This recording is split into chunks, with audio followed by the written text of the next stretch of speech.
কালি Assam judicial service grade 3 প্ৰিলিমছৰ examination হৈ গল আৰু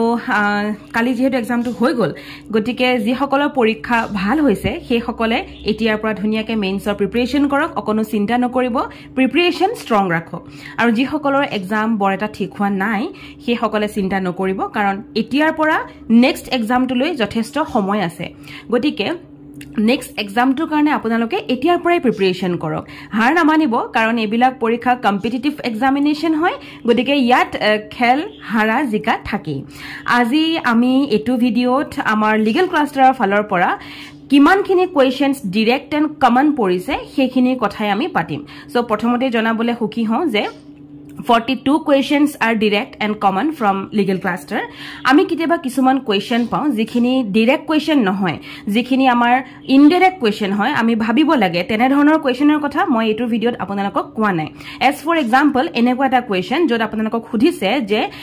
কনসেপ্ট অফ ডলি ইনকেপেক্স বুলি কলে আমাৰ সেকশন 28 আমাক ইয়াৰ কোনটো হ'ব শুদ্ধ হেতু সুধিছে গতিকে এটো বস্তু আমি পঢ়িবৰ কাৰণে মই এটা নোট দিছিলো ষ্টুডেন্টছক যেটো নোট আছিল এটো ডলি ইনকেপেক্সত মই লিখিছিলো যে Nothing is an offense which is done by a child under 7 years of age is based on the legal maxim Dolly Incapex. Remember that the principle of Dolly Incapex under BNS is an exception to criminal liability. So, etia ami 7 years buli palo. That means ami horu buli gom paiswe hoine. Godike iat directly 7 years buli nai. Young age buli ase. Teneke he ase. He karne ene dhৰণৰ প্ৰশ্নৰ কথা মই কোৱা নাই. মই এনেকুৱা ধৰণৰ প্ৰশ্নৰ কথা কৈছো যিবিলাক আমাৰ direct common question হয়. মানে নোটছৰ পৰা ডাইৰেক্টলি কোৱেশ্চনছ আমি দেখা পাওঁ ইনফেক্ট ভিডিওটোৰ আগতে মানে আৰম্ভণিতে কৈ দিও যে কিছুমান কোৱেশ্চন এনেকুৱাও আছে যত আমাৰ অপচন পৰ্যন্ত সমান মানে সেম আছে এতিয়া আমি আহো যে তেনেকুৱা প্ৰশ্নবিলাক কি কি আছিল আৰু তাৰ ওপৰত আমি আজি অকনমান ডিসকাস কৰিম প্ৰথম আমি প্ৰশ্নটোৱে কমন পাইছিলো how many constitution amendment acts have bin